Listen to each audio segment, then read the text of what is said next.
All right, welcome back to day 9. As you can see from the thumbnail, right around, I can't figure it out, here. There's a Michael Scott decal up there. Big fan of The Office. It's probably the only TV show I watch anymore, if I even watch it. Um, yeah, so let's see. I went over 200 subscribers for the first time in I don't know how long. I think 207 is the most I've ever had. Thank you for that. I had a video get almost 1,000 views, which is absolutely crazy. That's literally 10% of the views on the entire channel in the history of the channel. That was the Panini VIP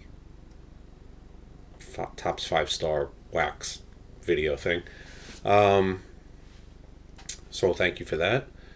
What was I was going to touch on something yesterday? I said I was going to think about something to talk about today, and then I did, and I forgot, and then I saw something on the internet that I was going to mention. What was it? Oh god, it was so boring that I actually forgot what it was. Well, at any rate, last night I was scrolling through eBay at 2 or 3 in the morning, and I found some cards that I felt were pretty cheap, and the person had 20% off if you had 5 or more. So they had 1,400 items, and I went and I found myself 5 items that I felt were cheap, and I purchased them and saved 20%. Spent $135. When those come in, I'll show them. Uh, Maybe I'll flip them. Maybe I'll keep some. I don't know, but just trying to find stuff everywhere. Oh, I think I saw a video. I don't even know if I watched it. Seablez was talking about 50%, people paying 50% or whatever.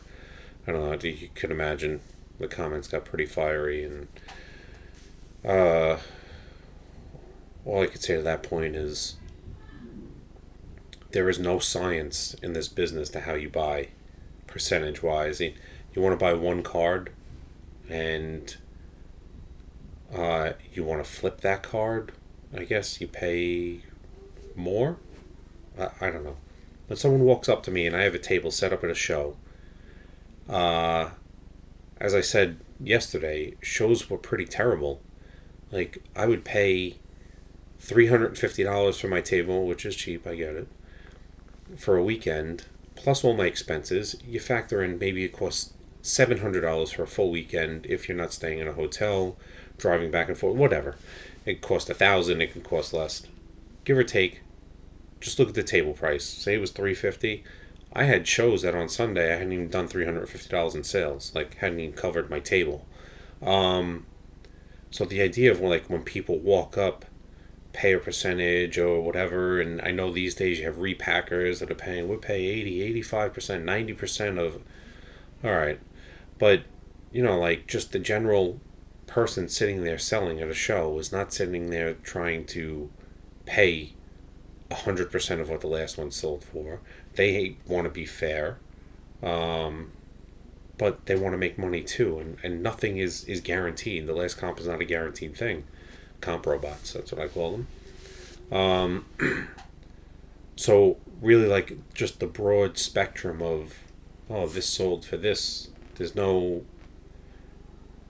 previous sale does not guarantee a future outcome. So if you buy a Mike Trout 101 patch auto for $2,000, and a person walks up to the table and says, "Well, I think that was undervalued, and I want 2,000 for mine," then just all right, sell it. Like, sell it yourself. Who cares? But if someone walks up with an entire collection and there's cards that range from a quarter on up to $500, it's like you really just have to take the largest value stuff and pay a percentage on that, and then maybe add in a piece for the rest of it. I've had people walk up with an entire box of cards. They say, "I want $500 for it." Okay, I'll look through it. And I've told them, I'm like, it's just work. Some of these boxes are just nothing but work. Five, three, maybe there's a $20 card. And you know what? Maybe the box is worth 1,000 in total, everything sold one by one.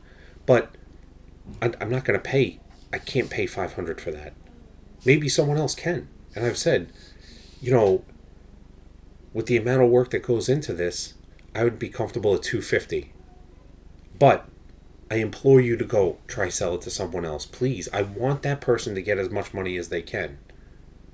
But there's been times where they've come back and I've been told that offer was a lot more than I got offered at 250. And there was times that the person left and said, I was considering your offer, but I did walk around and I was able to get 400 for it. Great. I'm glad you got that, because you getting more money is likely more money you're going to spend. And some of the people have actually then bought cards from me. It's like a forever evolving ecosystem. Damn. Brain just shut off. And it wasn't even like that boring. It was not even. Where was I going with this? No, it doesn't matter. But as far as our business goes, it's a lot different than many other businesses, reselling businesses. Toys. Toy buyers do not pay very much. Video game buyers do not pay very much. And the idea behind it is that kind of stuff people are finding in their basements, and they're listing on Facebook Marketplace $100 for a tub, and it's got like old toys from the 80s. Yeah, okay. Like there's people don't see a residual value to it. They think it's trash. Video games the same way. I've gotten a lot of deals with video games. I'm luckily the first person on Facebook Marketplace. Oh, I'll take it. I've had it on Craigslist.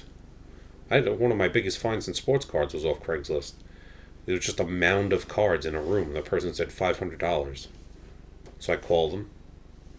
They said, yeah, it's just a bunch of 90s stuff. I'm cleaning out this house. $500. And I said, gotta come by and look at it. And they said, yeah, sure.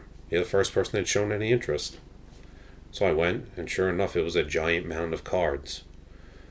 And I found it was later 90s, plenty of late 80s and early 90s.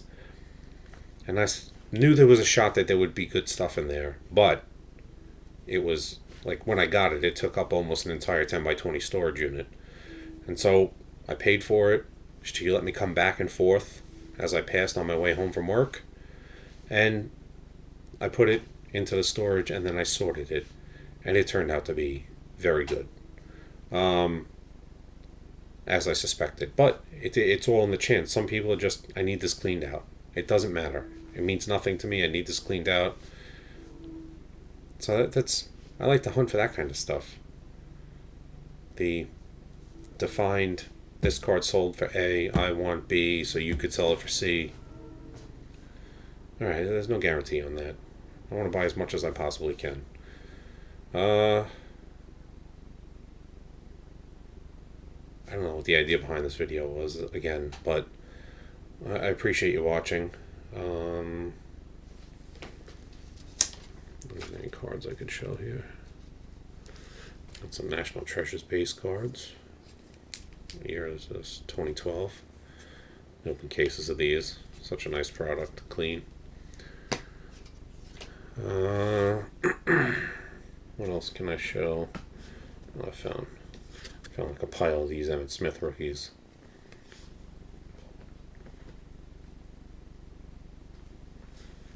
Oh, that's really it. Not much more on the desk. It's raining out. I have to go to the post office now, which kind of sucks. But that's it. Alright, we'll talk more tomorrow. Thanks for watching. See you later.